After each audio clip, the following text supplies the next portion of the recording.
Lafti keenya lafee keenya jedhee dhaloota meeqatu lafeetti cabee firatti dhabeem arras dhimma lafa keenya dhimma booraa fi dhimma eenyummaati warri harki keessan furdatee jiru harka furdaa sanaan daangaa Oromiyaa heegaa adaraa jedham kun jecha waloo lataa qanee aagaatiin akkasumas pirezidaantiin duraanii mootummaa naannoo Oromiyaa obbo Lammaa Magarsaa waan jedhan qabu xiinxalaan siyaasaa obbo Jawaar Mohammedis kanarratti dubbataniiru viidiyoo kana hanga xumuraatti hordofaan affeerraa keenyam akkam jirtu hordoftoonni eebbaa broadcasting warreen maatii keenyan ta'een ammoo subscribe gochuun mallattoo bilbilaa tuqaa like gochuun koomentii jalatti yaadaaf qabdan nuuf kaa'aa share gochuun hiriyoota keessan bukkee geessisa.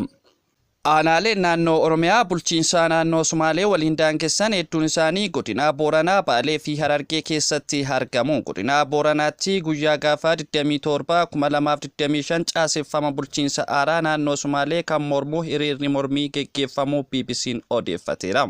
Mootummaan naannoo Sumaalee caaseffamni haaraan kun jiruu fi jireenya hawaasaa kan fooyyessu ta'uu himus namoonni hiriira mormii ba'an garuu lafti isaanii akka irraan fudhatamne sodaa qabaachuu ibsataa jiru. Lafti isaanii weeraramuu akka hin qabnes namoonni hiriiraaf ba'an dhaadannoo dhageessisaa turaniiru. Naannichi aanaalee haaraa 14 wayitaa caaseffama bulchiinsa isaa haaraa keessatti dabaluuf murteessu faayidaa dinagdee siyaasaa fi hawaasummaa hawaasa aanaalee kunneen keessa jiran mirkaneessuuf ta'uu ibseera. Dhimma kana ilaalchisee hanga ammaatti naannoo Oromiyaan kan aanaaleen irraa fudhatamu himamee kan jedhe hin jiru. Haa ta'u malee caaseffama bulchiinsa kana bifa haaraan keessa deebi'anii qindeessuun hojiiwwan bulchiinsaa fi tajaajiloonni akka si'atan taasisa jedha. Ibsicha naannichaa kan miidiyaa mootummaa biyyattii kan EBC'n gabaafame.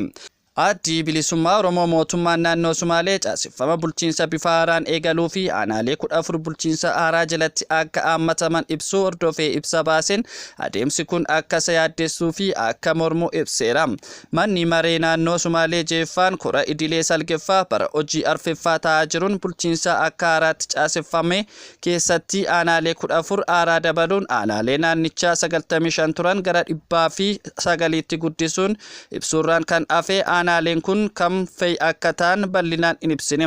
Akkuma manni maree kun caaseffama haaraa kana raggaasiseen ibsuun mormii kan dhaga'ame yoo ta'u keessattuu naannoo Oromiyaa kutaalee naannoo Sumaalee wal daangessan irratti hiriirri mormii gaggeeffameera.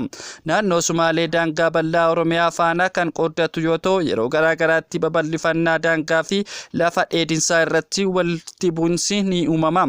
Kanaanis lubbuun namaa ni gaaga'ama namoonni hedduunis qeerraa buqqifamu. Addi bilisummaa Oromoo ibsasaa keessatti daba siyaasaa daangaa Oromiyaa dabarfamee kennamu hin heeyyamnu jechuun caaseffama haaraa naannoo Sumaalee kana akka mormu ibse. ABO'n manni maree bulchiinsaa mootummaa naannoo Sumaalee walgeessaa dhaabbata salgiffaa gaggeeffate irratti aanota 14 daangaarra jiran bulchiinsa naannichaan bifa haaraan ijaarrachuuf jiru jala galfachuuf murteesse keessaa Moyyaalee qe'ee hangaftichaa Oromoo Oromiyaa irraa kutuun kan isaa taasifachuun murtoo dabarsanii mirkaneeffadheera jedhee ibsa isaa kanaani. Dhaabichi bulchiinsa Oromoo jala bulaa jiru jedheen jalatti aanaalee hedduun naannoo Sumaalee jala galaniiru jechuun mootummaan biyya bulchaa jirus himateera. Addi bilisummaa Oromoo ibsa kanaan Dirreedawaa fi madda walaabuun walqabatee gandoonni daangaarra jiran hedduun humnaan fudhatamuun uummanni rakkoo keessa akka jiruu fi qaama mootummaa sadhagoo dhabuu eere.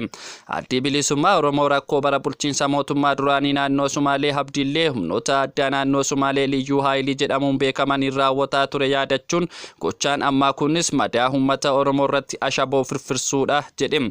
Tarkaanfii amma fudhatame kanaan badii dhufuu malu hundaaf kan itti gaafataman mootummaa naannoo Sumaalee, mootummaa naannoo Oromiyaa fi mootummaa federaalaati jechuun ibseera. Mootummaan federaalaa Itoophiyaa naannolee lameen gidduutti walitti mudachuun lammiilee miidhamanitti eeguurraa furmaata tamtamaa akka fidus gaafateera. Pirezidaantiin naannoo Sumaalee obbo Mustafaa Umer gaaffii fi deebii BBC waliin taasisaniin rakkoo uummattoota Sumaalee fi Oromoo gidduutti dhalatee turee fi furmaanni dhumaa daangaa sararuu miti jedhanii turani. Wayita ministeerri muummee Abiy Ahmed filataman qormaata isaan mudatee bulchiinsa isaaniif yaaddoo ta'e keessaa haalli naannoo Sumaalee sadarkaa duraa irratti eerama. Ministeerri muummee Abiy qormaata isaan mudatee fala kaa'an keessaa tokko caasaa bulchiinsa naannoo Sumaalee jijjiiruudha. Aanaaleen naannoo Oromiyaa bulchiinsa naannoo Sumaalee waliin daangessan hedduun isaanii godina Booranaa, Baalee fi Harargee keessatti argamu. Godina Booranaatti guyyaa gaafa 27/2025 caaseffama bulchiinsa haaraa naannoo Sumaalee kan mormu hiriirri mormii geggeeffamu BBC'n odeeffateera. Mootummaan naannoo Sumaalee caaseffamni haaraan kun jiruu fi jireenya hawaasaa kan fooyyessu ta'uu himus namoonni hiriira mormii ba'an garuu lafti isaanii akka irraan fudhatamne sodaa qabaachuu ibsataa jiru. Lafti isaanii weeraramuu akka hin qabnes namoonni hiriiraaf ba'an dhaadannoo dhageessisaa turaniiru. Naannichi aanaalee haaraa 14 wayitaa caaseffama bulchiinsa isaa haaraa keessatti dabaluuf murteessu faayidaa dinagdee, siyaasaa fi hawaasummaa hawaasa aanaalee kunneen keessa jiran mirkaneessuuf ta'uu ibseera. Dhimma kana ilaalchisee hanga ammaatti naannoo Oromiyaan kan aanaaleen irraa fudhatamu himamee kan jedhe hin jiru. Haa ta'u malee caaseffama bulchiinsa kana bifa haaraan keessa deebi'anii qindeessuun hojiiwwan bulchiinsaa fi tajaajiloonni akka si'atan taasisa jedha. Ibsicha naannichaa kan miidiyaa mootummaa biyyattii kan EBC'n gabaafame. Addi Bilisummaa Oromoos ibsa isaa keessatti daba siyaasaa daangaa Oromiyaa dabarfamee kennamu hin eeyyamnu jechuun caaseffama haaraa naannoo Sumaalee kana akka mormu ibse.